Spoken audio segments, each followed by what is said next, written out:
And this update was sponsored by My Patriot Supply. Guys, My Patriot Supply is doing a discount on their 1 month emergency food supply. And to get the deal, you got to go to preparewithnyprepper.com, and the link is in the description below this video.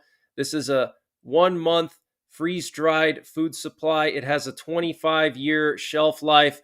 Normal price is $237. They've dropped it down to $177. So that's a savings of $60. And it's all packed within 2 rugged, water-resistant buckets. Free shipping is included. $177 for 1 month of food. Where are you going to find a deal like that? They also have a general store, and they're always running discounts in their general store on various prepping and survival items. They have everything from MREs, potassium iodide, to survival seeds. And to get to their general store, you got to click on the My Patriot Supply logo at the top of the page when you get to preparewithnyprepper.com. And you'll see when you get there, they have everything you can imagine. So use the link preparewithnyprepper.com to get $60 off the My Patriot Supply 1 month emergency food supply. That's $180 for 1 month of food, free shipping included. The link is in the description below this video. And also check out their general store. They have everything you can imagine prepping and survival related, and they're always running various discounts there.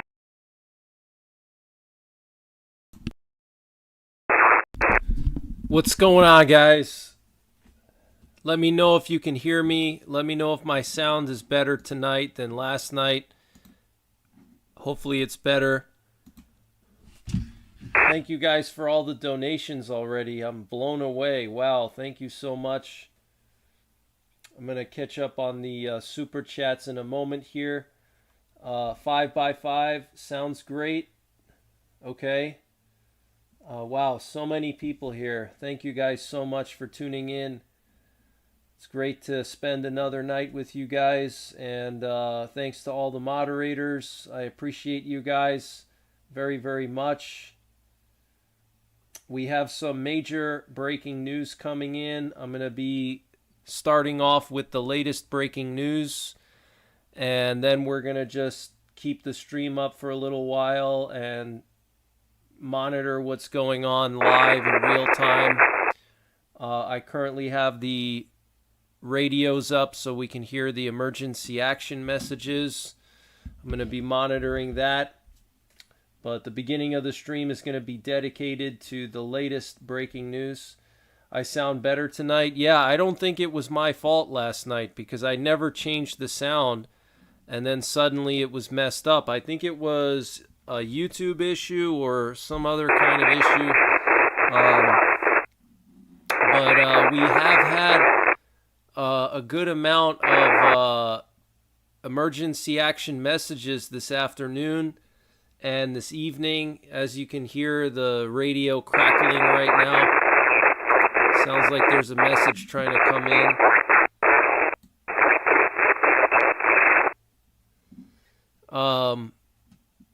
But we did have a good amount of emergency action messages. We had several nuclear war command and control planes in the air today.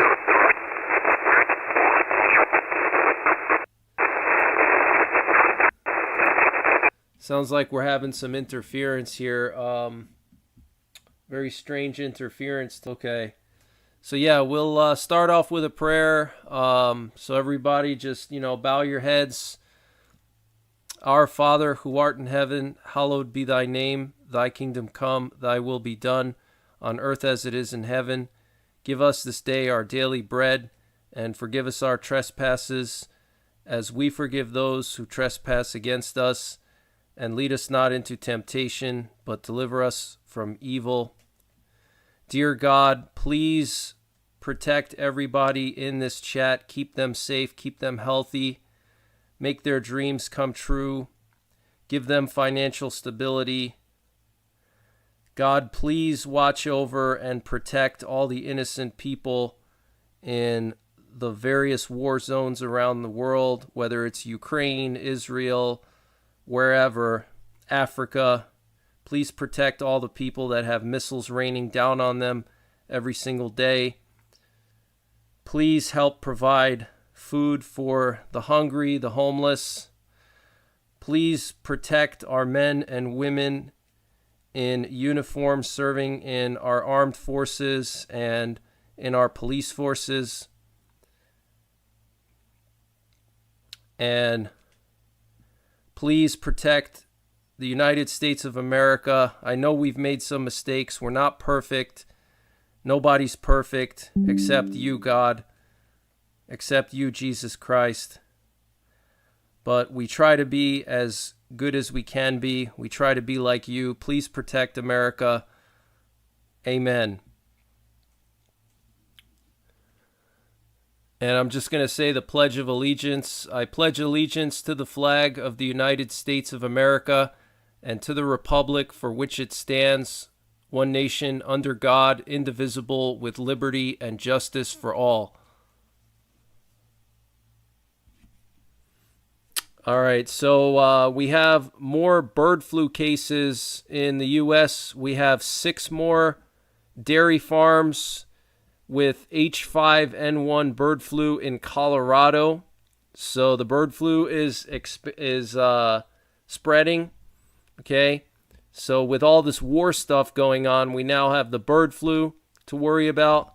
The bird flu is spreading, which, by the way, bird flu has a much higher mortality rate than COVID did. I think bird flu has like a 40 or 50% mortality rate.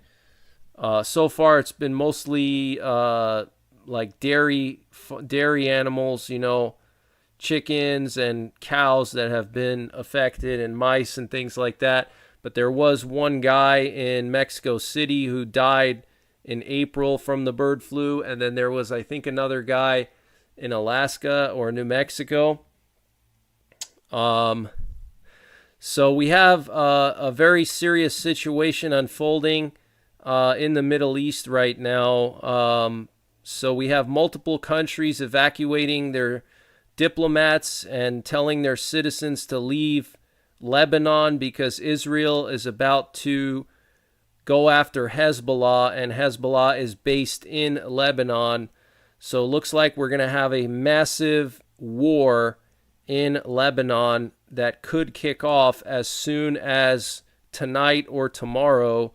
So we have to keep an eye on that. Like I said, guys, nuclear forces are on high alert tonight. And the last few hours, we've had a lot of emergency action messages, nuclear attack options being broadcasted by U.S. nuclear forces.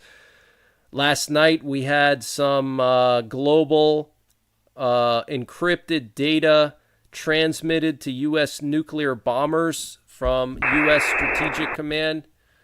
So our military's on high alert. We had more B-52s up in the air today. We had 2 B-52s that I saw airborne over the U.S. today. We had B-2 stealth bombers moved to Guam. We have the Ronald Reagan Carrier Strike Group moved to Guam.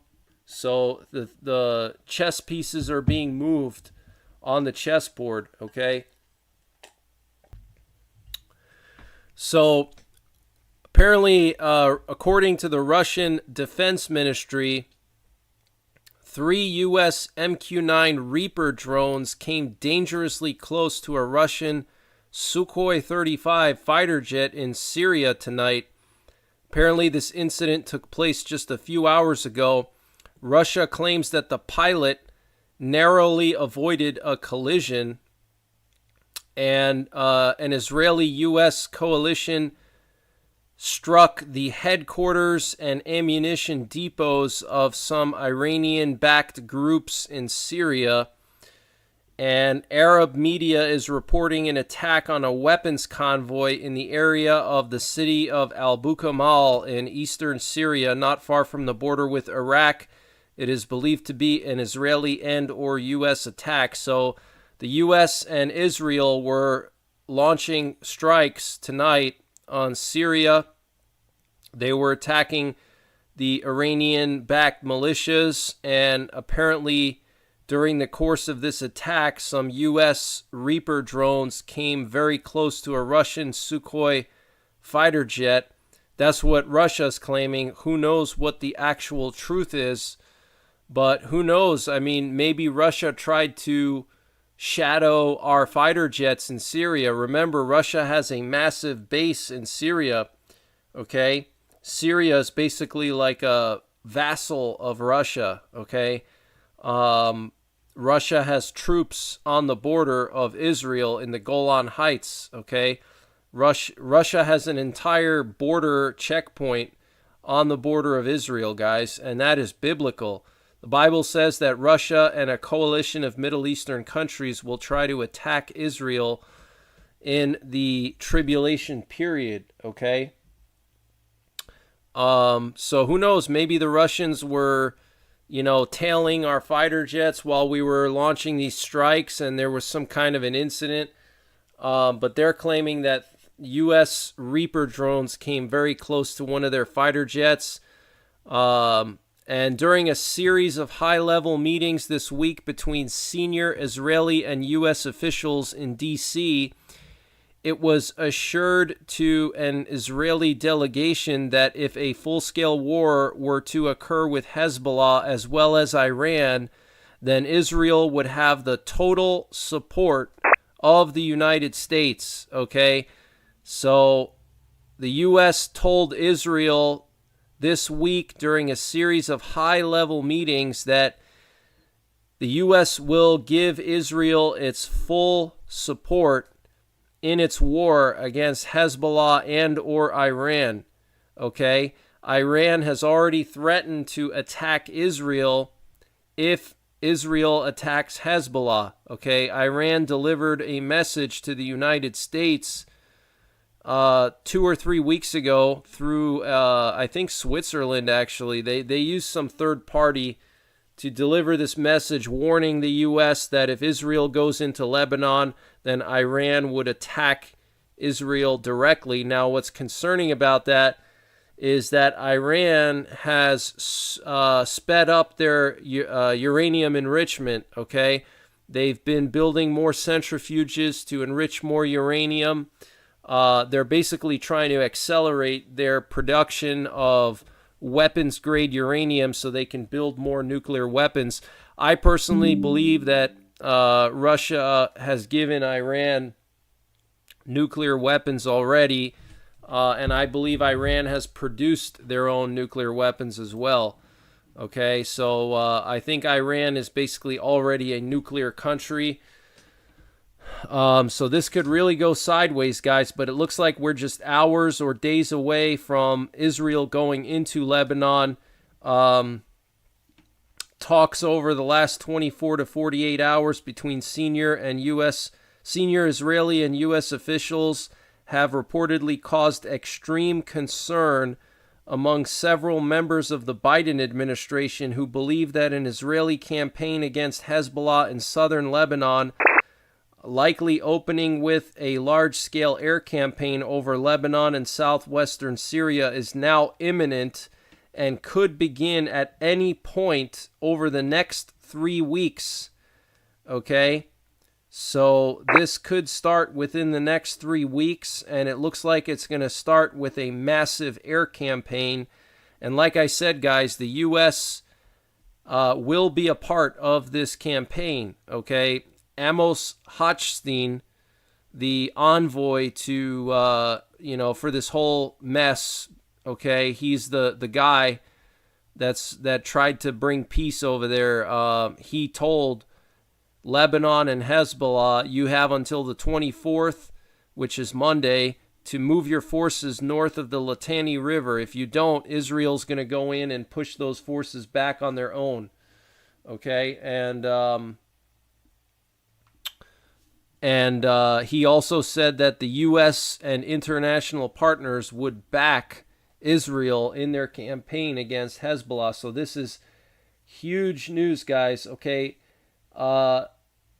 The U.S. and Israel's allies are going to have to help them. They're not going to be able to deal with Hezbollah on their own, and also Iran, because Iran is going to start launching missiles at Israel. As soon as they start attacking Hezbollah, Iran is going to start launching ballistic missiles. Plus, Hezbollah has thousands and thousands of rockets of their own that they're going to start launching, okay?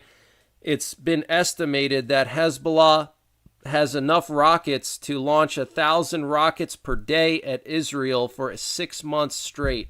Okay, that is insane, and there's no way Israel's going to be able to intercept all of that unless they destroy probably at least 50% of those artillery pieces, which they can, and they're going to need American support for it. They're going to need American fighter jets. They're going to need American aircraft carriers to land on and refuel, and they're going to need American AWACS planes and radar recon planes and satellite and all kinds of ISR assets to locate all these targets. I'm sure they've already located a lot of them, but some of these targets are not fixed. They're moving them around. They're moving the artillery around.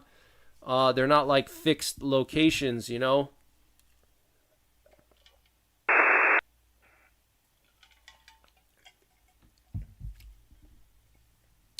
So this is very serious, guys. It looks like we're going to have like a shock and awe type air campaign over Lebanon any day now. Any day. Could start tonight, could be tomorrow.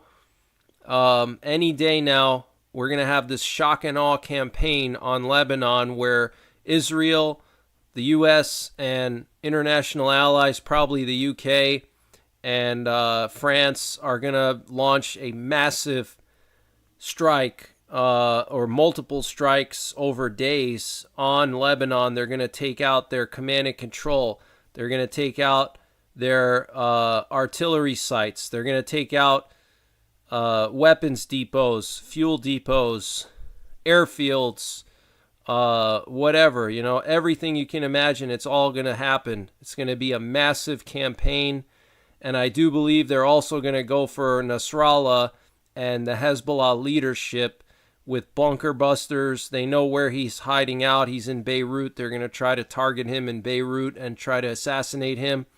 So I think this is going to happen. It's going to happen in the coming hours and days. And when it does happen, I will go live 24/7 if necessary. So make sure you're subscribed. Make sure you're getting notifications. Make sure you follow me on Telegram and Twitter so I can keep you guys updated. But this is a very, very serious situation unfolding. And, you know, it's not just Lebanon and the Middle East. We also have Europe and Asia. I mean, just so many war fronts. And the Israeli news outlet Ynet is reporting that the operation in Lebanon will begin in 1 to 2 weeks, citing military sources. And Haaretz, which is an Israeli news company, is reporting that Canada is preparing to evacuate up to 45,000 Canadians living in Lebanon due to the imminent war between Israel and Hezbollah. And apparently Canada has already started deploying military forces to the Middle East for this purpose, okay?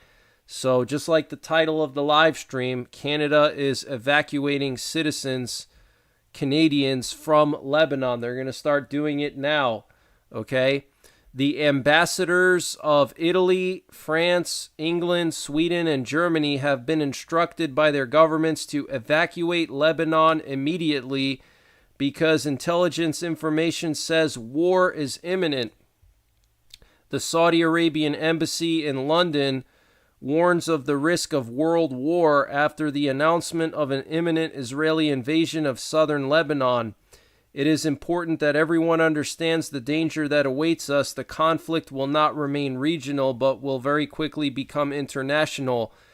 Egypt has sent multiple messages to Washington saying, do not underestimate Nasrallah's statements or the capabilities of Hezbollah.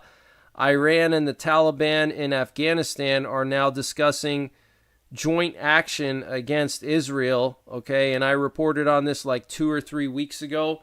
The Taliban already told Iran that they would join forces with Iran to attack Israel if Israel attacks Hezbollah, okay? And remember, the Taliban has taken all of our weapons that the Biden administration left behind in Afghanistan a few years back, okay? So we have ambassadors of Italy, France, England, Sweden, and Germany being instructed to leave Lebanon immediately. Canada is evacuating their citizens from Lebanon. They're about to do that now. This is very, very serious, guys. And Kuwait has urged its citizens to avoid travel to Lebanon, issuing a statement saying, "We call on our citizens not to travel to Lebanon due to security concerns." So I actually have a screenshot of that. Let me see if I can share that with you guys. This statement here from Kuwait. So Kuwait telling its citizens not to go to Lebanon. And the German foreign minister will visit Israel and Lebanon on Monday. Very interesting. It's almost like she's trying to prevent the war by going there on Monday. Remember, Monday was supposed to be the deadline for Hezbollah to move north of the Litani River, and now the German foreign minister wants to visit on Monday. You know, maybe she thinks that, oh, if I visit Lebanon, Israel's not going to attack, Hezbollah while I'm there. That's probably, a stalling tactic to try to get Israel to reconsider, which they're not going to reconsider anything. But that's what it seems like she's trying to do there. Let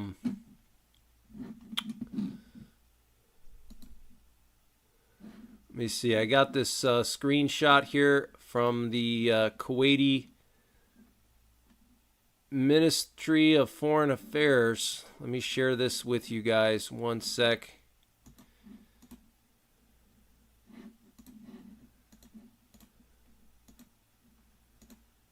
Okay, so here it is. You can see the date. Friday, June 21st. Statement issued by the Ministry of Foreign Affairs. The Ministry of Foreign Affairs renews its call to all honorable citizens to refrain from heading to the Lebanese Republic at the present time in view of the successive security developments that the region is going through. The ministry also calls on all honorable citizens who are in the Lebanese Republic without an urgent need to leave as soon as possible, and calls on those who are unable to leave to contact the embassy of the state of Kuwait in the Lebanese Republic immediately via the embassy's emergency phone. Okay, so this is huge news, guys. This is very, very serious. Okay, so we're going to be covering this live here on the NYPrepper channel.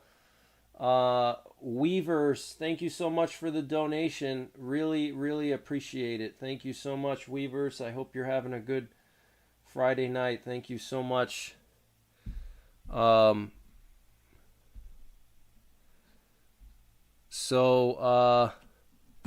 me just continue with some more headlines here.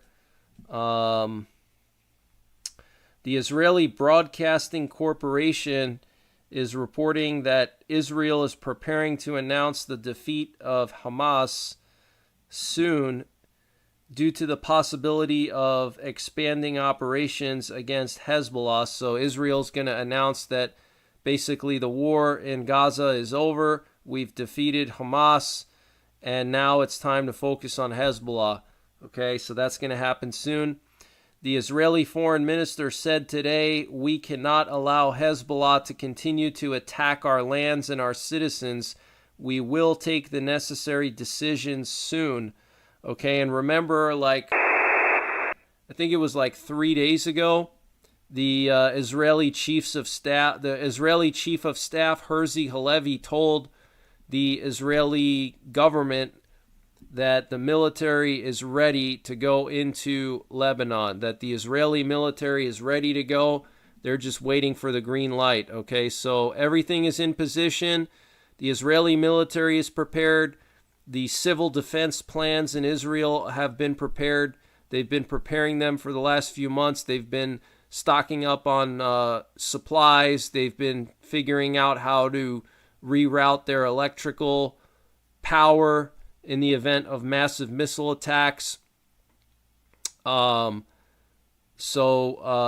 been stockpiling on the Iron Dome missile interceptors, the interceptor missiles for the Iron Dome. They've been stockpiling those. They've been tweaking their Iron Dome systems to be able to intercept the rockets that Hezbollah fires, the specific type of rockets. They're tweaking they've been tweaking their systems for that. So Israel's basically ready to go, guys. They're ready to go. The Taliban told Iran that it's preparing to deploy thousands of troops to fight against Israel. The UN Secretary General Guterres said that the people of the region and the people of the world cannot afford Lebanon to become another Gaza. And after the leader of Hezbollah, Nasrallah, threatened Cyprus, the British Royal Navy will now be sending new warships to the Eastern Mediterranean. And the USS Teddy Roosevelt Carrier Strike Group is currently on its way to the Eastern Mediterranean to replace the USS Eisenhower, which has been deployed for the last 8 months, covering the Eastern Mediterranean and the Red Sea. So I think that Israel, knowing this, I think the operation is not going to begin until the new carrier is in position. They're not going to start this operation while the old carrier is still there, because the old carrier needs new supplies. They need to resupply. They need to undergo routine maintenance. So they're going to wait until the Teddy Roosevelt arrives. The Teddy Roosevelt is currently in the South China Sea. So it's probably going to take a couple more days for that carrier strike group to get to the Middle East. But I do believe once it gets there, then we're going to see Israel launch its attack. But, I could be wrong. I mean, you never know. Anything is possible, so we'll have to wait and see. Kyle, thank you for the donation. Hey, Greg, thanks for all the hard work you do to bring us such detailed reports regarding international affairs. The community here is special, and I believe the Lord is watching over us as we witness prophecy come true.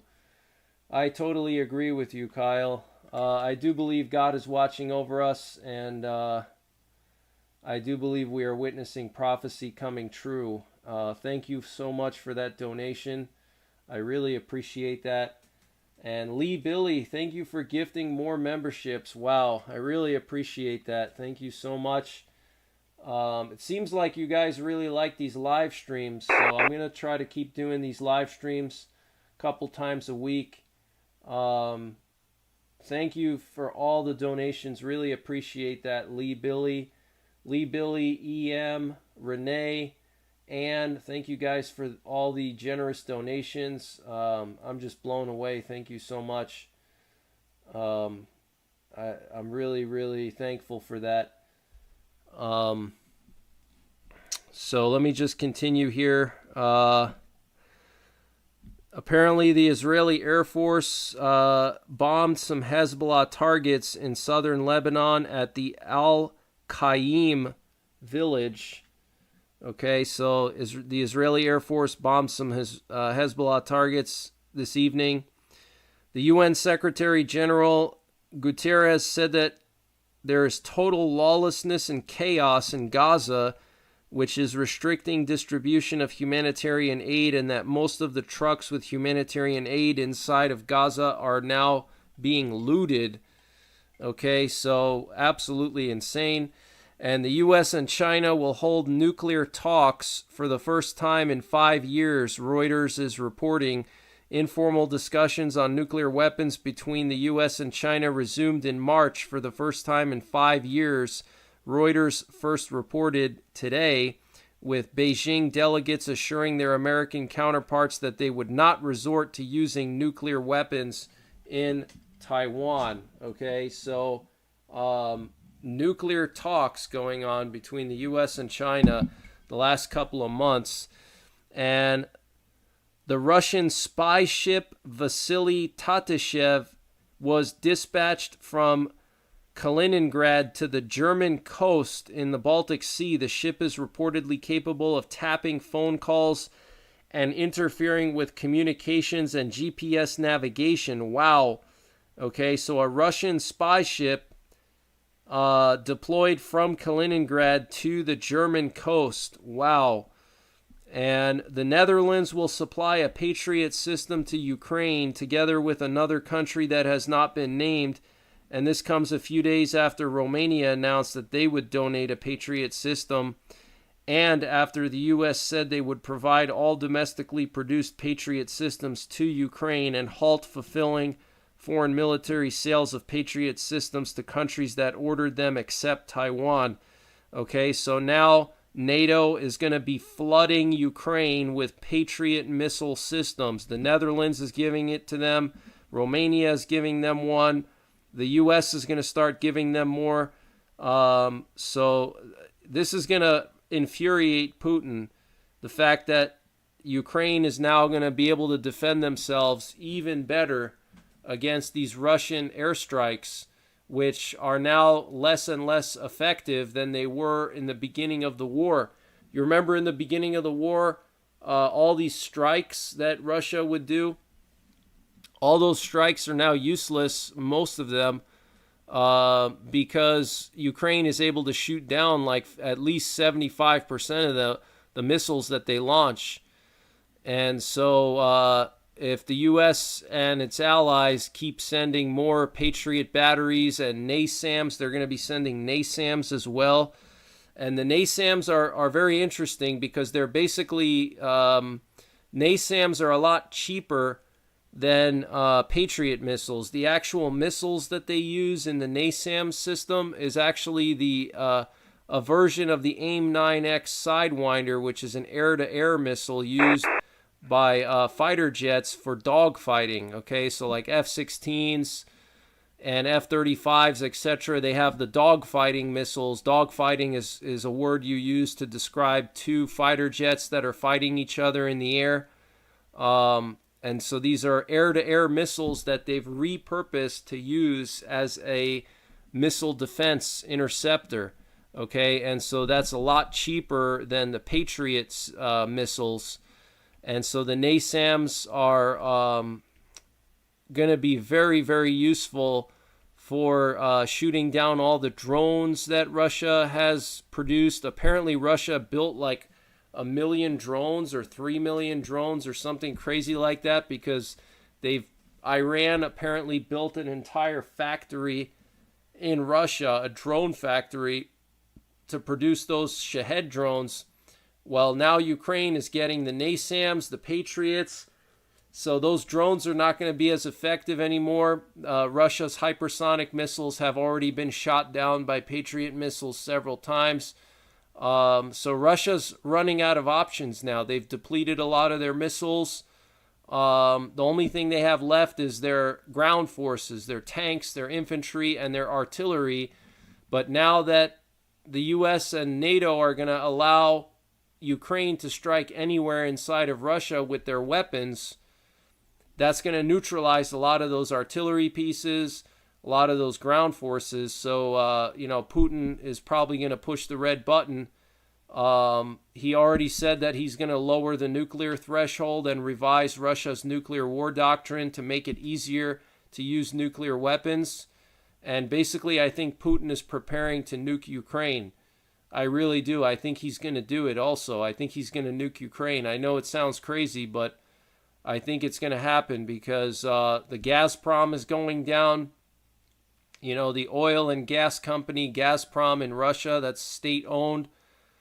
They have the lowest stock price now in like 15 years. They haven't had their stock price drop this low in 15 years, okay? So gas and oil are the lifeblood of the Russian war machine and the Russian economy. So look at that crazy storm in Poland. On the top right corner of your screen is the Polish Baltic coast. And look at that crazy thunderstorm. Wow. Look at those winds. It actually took the webcam down for a second there. You can see the wind blowing the trees. Wow, look at that. Really strong storms there this morning in Poland. It's actually morning time over there, 6:30 in the morning. Belfast Viking, thank you for the donation. Leviticus chapter 26, verse 25, and I will bring a sword upon you that shall execute vengeance for the covenant, and if you gather within your cities, I will send pestilence among you, and you shall be delivered into the hand of the enemy.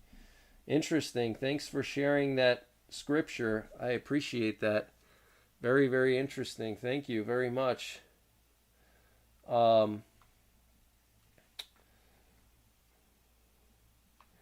If the internet goes down, do you have plans to be on the radio? At the moment, I don't have a way of broadcasting long distance. I have ham radios, but they don't have a big output. I would have to set up like a ham radio base station and stuff, which would be nice to do. That's something that I would potentially be working on in the coming months. So I'll see if I can work on something like that. You know, I'd like to get a good base station or something that I can transmit to people on, but don't count on it. So T.W. Perry, good to see you. Hope you're doing well. So continuing on with the news, Russia sending a spy ship to Germany. South Korea will determine the volume of potential weapons deliveries to Ukraine based on Russia's position towards North Korea, Yonhap News reported, citing an unnamed presidential official on June 21st. So very interesting. And Putin threatened South Korea the other day when he was in Vietnam. He said that South Korea would regret it if they armed Ukraine and gave Ukraine lethal weapons to use on the battlefield. And South Korea threatened to give Ukraine lethal weapons because Russia signed a mutual defense treaty with North Korea. So you see what Putin is doing, guys? Putin is revitalizing these old communist alliances, okay? Russia and North Korea, Russia and China. During the Korean War, Russia sent their fighter jets into North Korea to fight against American fighter pilots, guys. Our fighter pilots were engaging with Russian fighter pilots on a daily basis during the Korean War. Okay, we were dogfighting with Russian pilots every single day during the Korean War for 3 years. Okay, and China as well. China sent troops in. Russia sent their air force in. And then we sent our forces in. That could happen again. Okay, that could easily happen again. All right, they're already talking about bringing back the draft in the U.S. because nobody wants to join the military anymore. It's not as popular as it used to be. And so they're talking about bringing back the draft. And if there's another war on the Korean Peninsula, we may need another draft. So, very serious situation on the Korean Peninsula. The North Koreans tried to cross into South Korea several times already, like 4 times. 3 times they were shot at by the South Korean military. They fired warning shots at them, and then 1 time they crossed into South Korea and stumbled on a minefield. And from what I understand, this is coming from a viewer, from a subscriber whose husband was a Marine back in the day, and he served in South Korea during the Cold War, I think in the 1980s. And he said that one thing that could have happened with those North Korean soldiers that tried to cross into South Korea and stumbled on the minefield, that those were not actually North Korean soldiers, but those were South Korean prisoners that were being held by the North, and they dressed them up as North Korean soldiers and told them to walk in a certain direction or else they would get killed or whatever. and they didn't tell them that there was a minefield there, but it seems like North Korea could be using prisoners to probe the South Korean border. Okay, they're sending prisoners over the border, basically. Paleo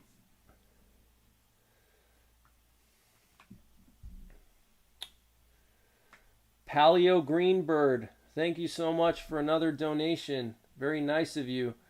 Your live streams are like channel surfing and coming across Star Wars or the Goonies. Even though you have the DVD, you put the clicker down and finish watching. There's something special about catching your favorite content live. Oh, wow. Thank you, Paleo. I really appreciate the comparison to those classics. Yeah, I'll keep doing these live streams. I'm going to keep doing them during the week. You know, I'll try to do like 3 to 4 streams a week. Someone said, do not waste your time and money on Starlink. Yeah, I've heard Starlink is not as good as it's cracked up to be.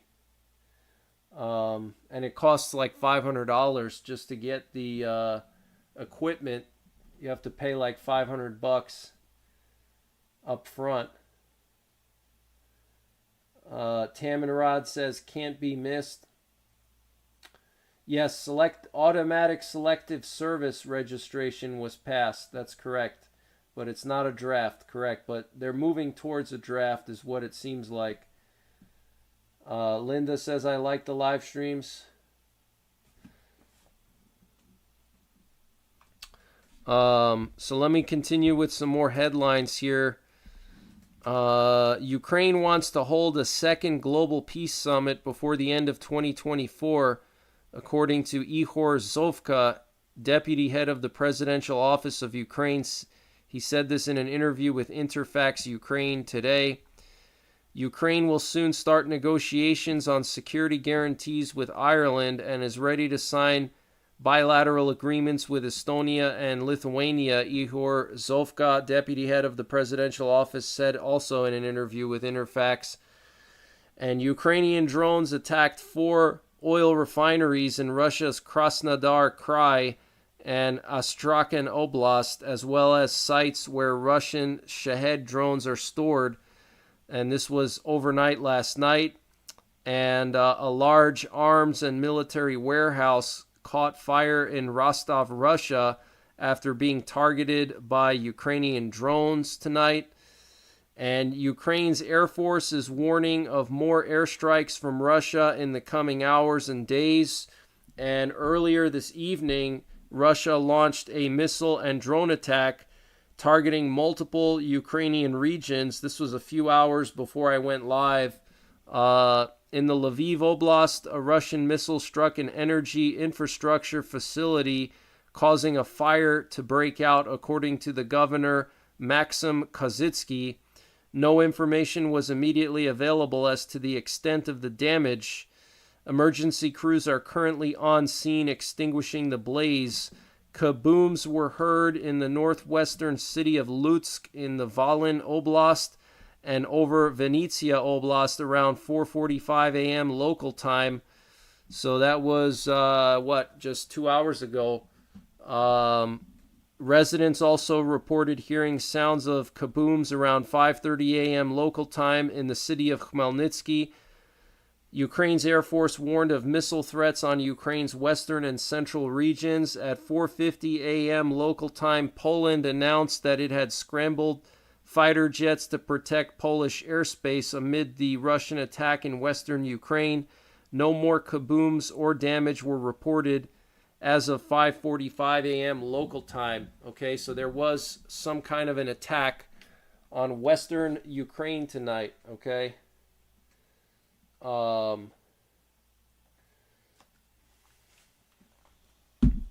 Flights we have right now. Let me just get that up on the screen so you guys can see. Hey, New York Adventure, we got a lot of hurricane activity going on right now. Looks like we may have tropical storm again in Texas and northern Mexico. I don't know if you saw that, New York Adventure. Kat Swee says, if SHTF, check your water sources. Nukes start wildfires and can spread quickly. Have a water source to protect your home. Oh, yeah, that's a good idea. Yeah, especially if you live in an area that's forested and is dry. Yes, for sure. Another thing you should do is keep a chainsaw handy. Keep a chainsaw and some basic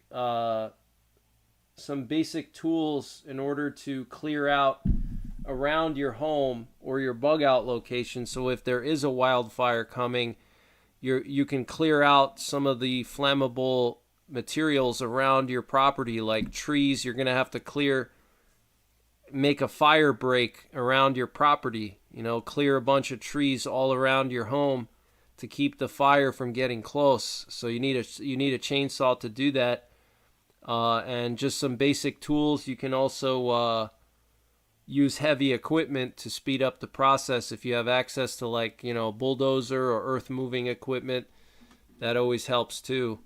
To make some fire breaks, you can pile up dirt and do that.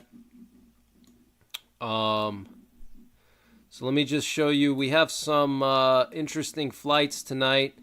So we have one nuclear war command and control plane off the coast of California right now. And we have this RC-135 ISR plane flying off the coast of Baja California, not far from Tijuana. And what's interesting about this is the area, if you remember about a month ago, they put out that NOTAM that Russia was going to be launching missiles into this area, and then they shortly canceled it afterwards and said that, it's just because of rocket debris. Russia's launching a Soyuz capsule into space and the rocket boosters are going to be coming down. BS, guys. You know why that's BS? Because 2 days ago, Russia tested cruise missiles off the coast of Norway in the Barents Sea, and that was one of the areas, if you remember when I was covering it, that was one of the areas where Russia was going to be testing missiles. They had one NOTAM for the Barents Sea, and then they had another NOTAM off the coast of Baja California. So it looks like Russia might be doing some testing over here.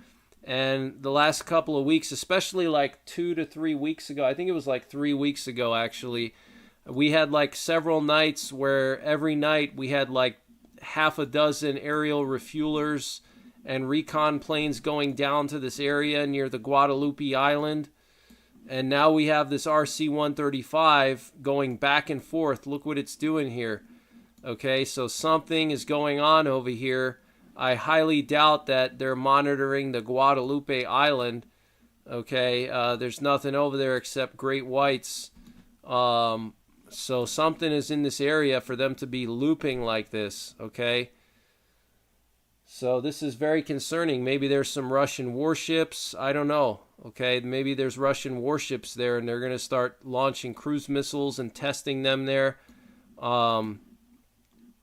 And we had another sub-hunter plane go out into the Atlantic over here this evening. It took off from Jacksonville and it went out past the continental shelf. So the Russian warships could be over here somewhere. Let's see, we got something over here. What's this?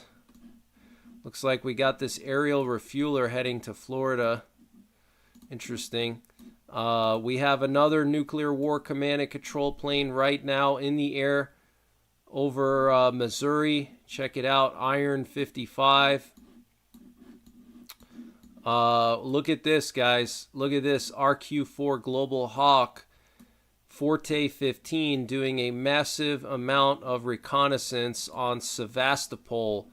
Okay, look at all these loops here that this thing was doing the last 24 hours, like hundreds and hundreds of loops here opposite of Sevastopol. That's where Russia's Black Sea Fleet is located.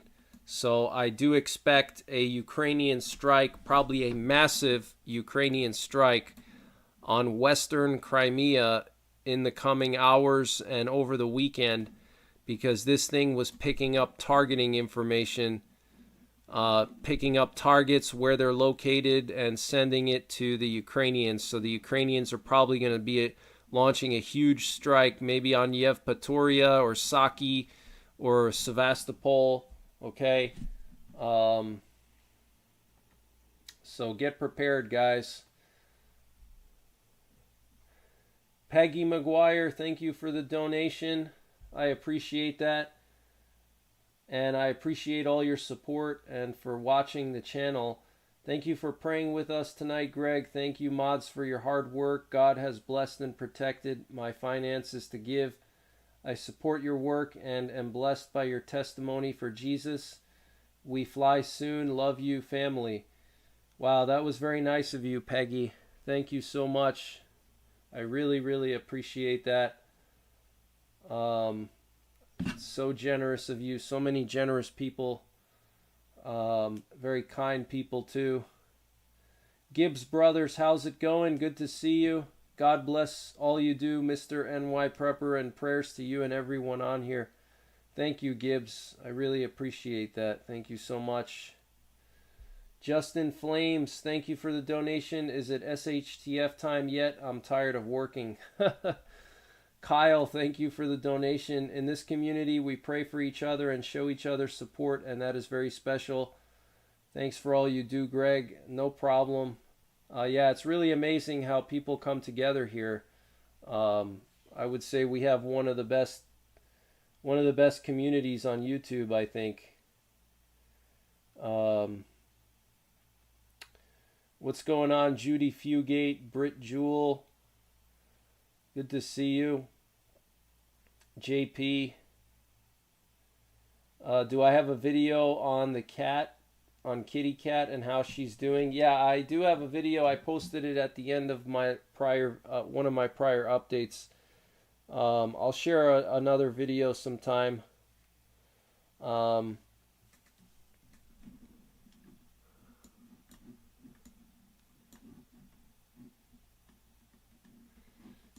So here we have this U.S. aerial refueler over southeastern Poland that was probably refueling reconnaissance assets and Polish fighter jets here. Russian reconnaissance balloon drifted over northern Poland yesterday. The Russians said that it was an accident, and apparently they warned Poland that it was coming over the border. I'm not sure if I believe that. But it went over the border over here in northern Poland near Kempchen, right over here. This is where the balloon flew over, somewhere over here. What's interesting is that there's a big NATO base here not far from Kempchen.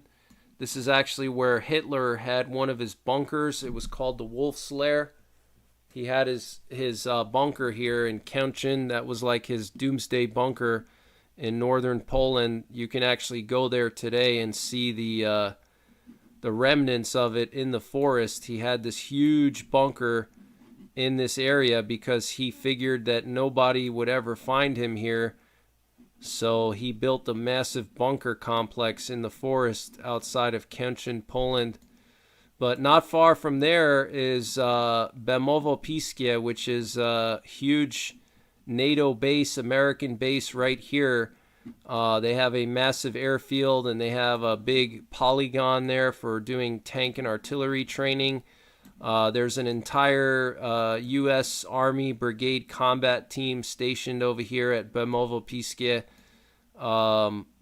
So I find it very strange that Russia would accidentally send a balloon over the border to a town that's just a few miles from this massive NATO base, okay? I really don't believe that that was an accident, okay? Florida might be a distraction. You're talking about the Russian subs and warships and stuff? Lee Billy says chemo and radiation is very hard on the body. Yeah, chemo and radiation is very hard.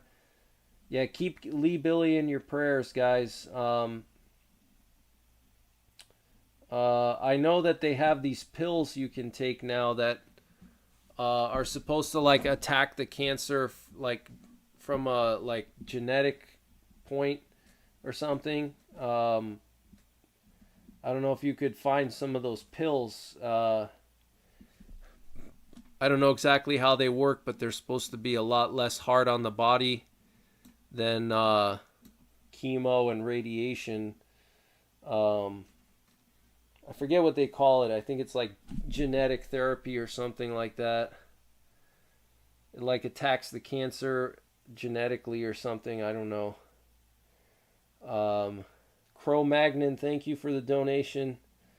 Hope you're having a good Friday night. Thank you so much. And D. Hamilton, thank you for the gifted memberships. D. Hamilton, thank you very much. Hope you're having a good Friday night. Yeah, keep Lee Billy in your prayers, guys. Please keep praying for him. Very, very important. He's a good friend of mine. He's been on this channel for many years. It really saddens me to hear that he's in this situation. Yeah, I have heard that low sugar diets can starve cancer. I have heard that. There's a lot of information about low sugar diets helping to minimize cancer growth. I heard about that. Hey Greg, did I see the E6 that disappeared over PA? When was that? Was that just now or earlier today? When was that exactly? Oh, you mean right now? Yeah, I see. Yeah, it disappeared over PA. Yep. Yeah, it's the one that's airborne right now. Yeah, I do see it. It disappeared over southern PA. That's very interesting. Yeah. Also, I have a subscriber who lives close to Raven Rock, and my subscriber told me that they saw a helicopter land at Raven Rock, a Black Hawk, and then there was also a doomsday plane that flew over Raven Rock. Raven Rock is a doomsday bunker for the Department of Defense. It's the alternate military command center. It's the backup Pentagon. That's where the all the Defense Department would relocate to during a nuclear war. They would go to Raven Rock in southern PA. And so I have a subscriber that lives literally right next to Raven Rock, and they saw a Black Hawk this morning going to Raven Rock and landing there.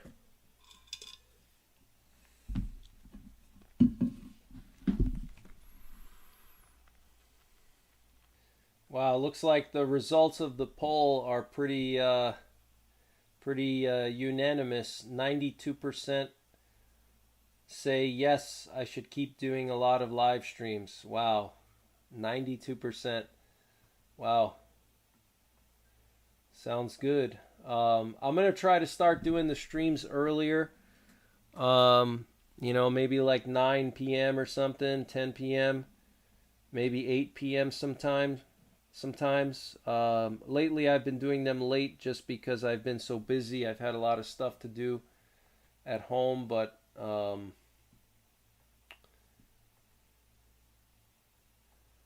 going to try to start doing the streams sooner, because I know it's, for my Eastern viewers, it's hard to stay up so late. If you do more live streams, just be sure to get some rest. Yeah, for sure. I'll probably don't overexert myself. Thank you, Amy. I appreciate it. Yeah, I'm thinking like 2 to 4 streams a week, something like that. Sometimes more, sometimes less. How many gas mask filters do you need? I would just have 2. 2 filters is all you need. I mean, depends on your situation, but if you're in a situation where you actually have to use a gas mask, then a gas mask is actually the least of your concern, because then you have to worry about your skin getting exposed, chemicals or biological agents getting on your skin. Then you got to think about absorption through the skin, decontamination. I mean, just so many things. So if you're in a situation where you actually do have to use a gas mask, then a gas mask is actually the least of your concern, because at that point, you're going to need like a full body suit. Not saying that you shouldn't have a gas mask, but I wouldn't like over stress about it too much. Gas masks are really mostly helpful for biological warfare and chemical warfare. For nuclear war, it's good to have for sure, but it's not super critical. It's not like the number one most important thing. It's definitely good to have, though, especially if you live in a city, if you live in an urban area, or if you live in the country and you live close to like a factory that produces different chemicals and stuff like that, like what happened in East Palestine with the the train derailment and the explosion there. If you live near like a freight train, if you live near chemical factories, if you live in a city, then you should definitely have a gas mask for sure. It's definitely a good thing to have. I would at least have 2 good quality filters. One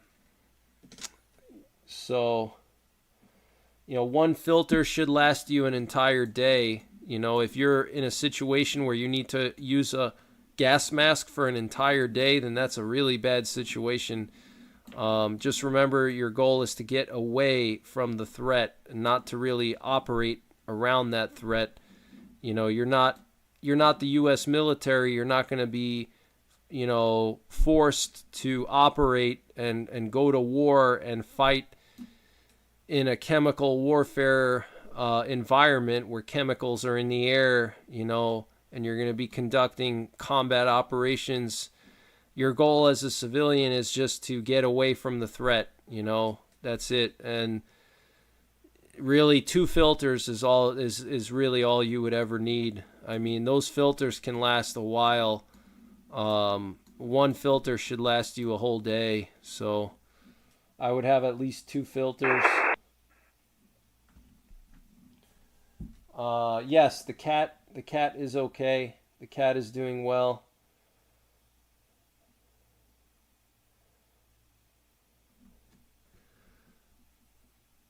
The kitty is doing well. Yeah, chemicals require different filters.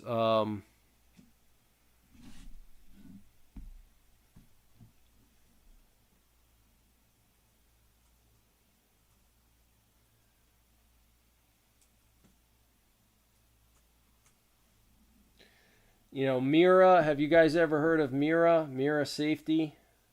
They have some good masks. I've done reviews of them. I actually have to review another one. I forgot to review it, but I've done a review on my channel of their, let me see, which one was it? Their CM, let's see, it was the CM7M. I did a review of their CM7M military gas mask, really good mask. I also have their CM6M that I still have to review. But either one of those would be good, CM7M or CM6M. They run for either $250 or $260. They actually have a sale right now.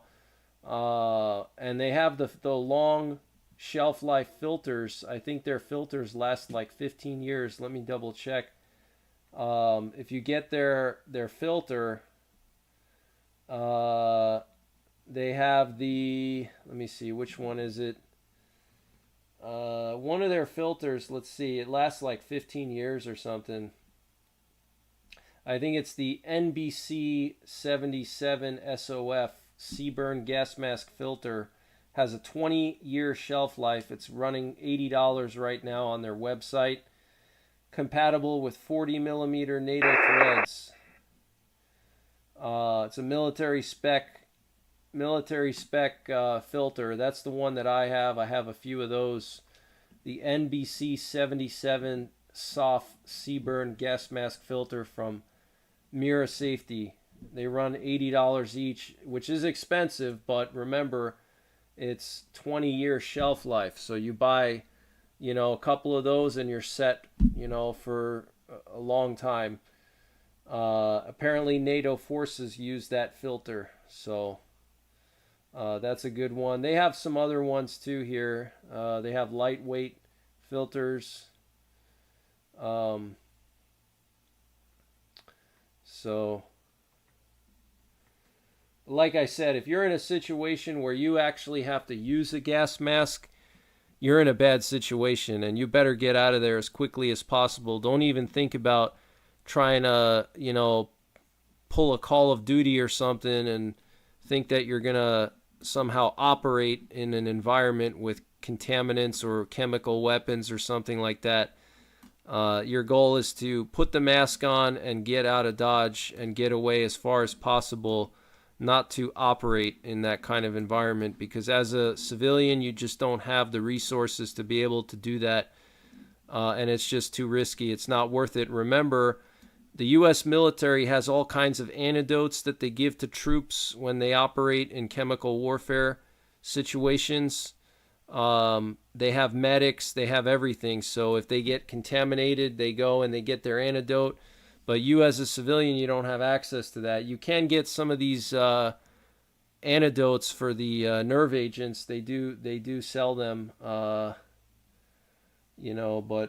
still it's a very bad situation. If you're in a situation where you do have to use a gas mask, it's a really bad situation. Andrew Pickett, thank you for the donation. I'm back, y'all. 20-month-old daughter having a hard time sleeping. Imagine that. What did I miss? Oh, congratulations on having another kid, a 20-month-old daughter. That's awesome. It's a real blessing to be a parent. That's amazing. Kids are amazing. I wish I could go back to being a kid. What night vision do I recommend? I would go with at least a Gen 2 night vision minimum. Get something waterproof and shockproof, and something that's not a battery hog, so you don't have to constantly recharge your batteries and stuff. Get something small. Get something that can be used with your firearms too, like a clip-on device. I personally prefer thermal over night vision, because thermal, you can actually, it actually kind of functions like a night vision device. Thermal, I personally prefer thermal because it can do almost everything a night vision can do, but you can see heat. I have a thermal clip-on for my rifles from Burris. Clips onto the end of the scope. New York Adventurer says, life is not a video game. There's a difference between a Call of Duty game and reality. Right, exactly, yeah. I mean, gas masks are great to have. If, there's some kind of forest fire, or some kind of chemical release, from a factory, or train derails like in East Palestine. In that situation, it's good to have, but don't think that because you have a gas mask that you're suddenly invincible, because remember, all these contaminants, they don't just affect your lungs and your eyes and your mucous membranes, they also affect your skin. They can burn your skin, like if we're talking about like a chemical release of some kind. Those contaminants can have effects on your skin. They could absorb through your skin. So then what are you going to do? You're going to carry, a chemical suit everywhere you go. I mean, you can get them from supply houses for chemical.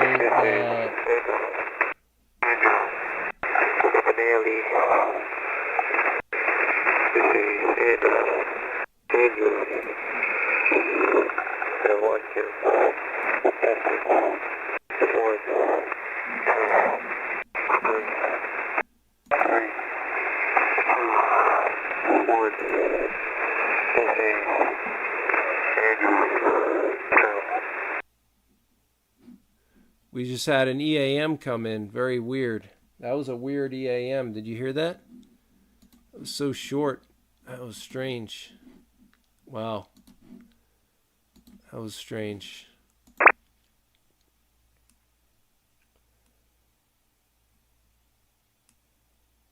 Where's this EAM coming from? I'm not sure, actually. Have I reviewed any Parcel gas masks? No, I haven't. I haven't used any either. But I think they're good. I've heard of them. I've seen some of them. I think they're good too.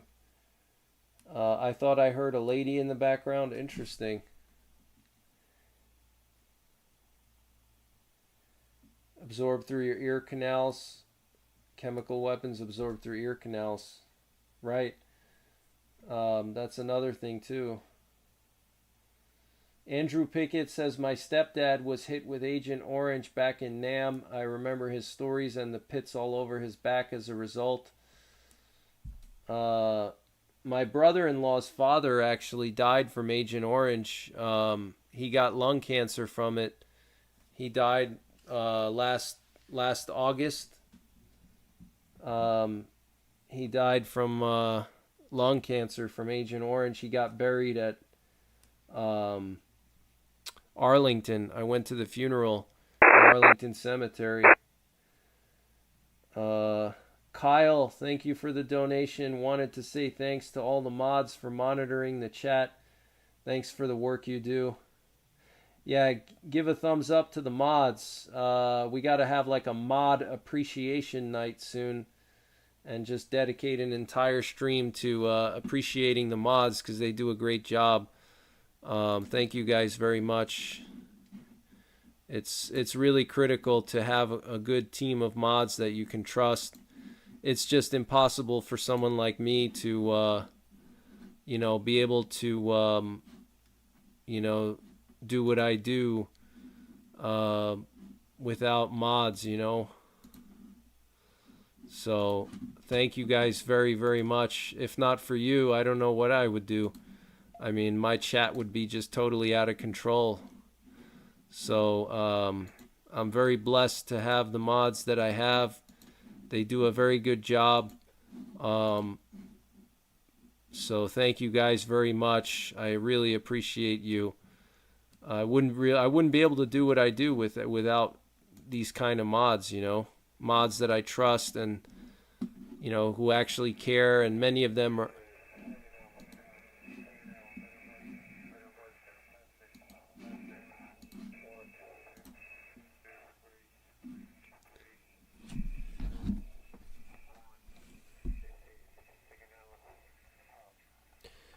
We just had a Sigonella test count. So this came out of Sigonella in Sicily. So that's pretty concerning. That means that potentially something could be going down in Europe or in the Middle East if Sigonella is test counting. Because Sigonella is right there. Paleo Greenbird, have you reviewed Parcel gas masks? I think they're good. I just personally never used them, but I've seen them before. So, yeah, something's gonna pop off, Brian. I agree. Ross said I barely heard that. Yeah, it was hard to hear. Was the volume okay?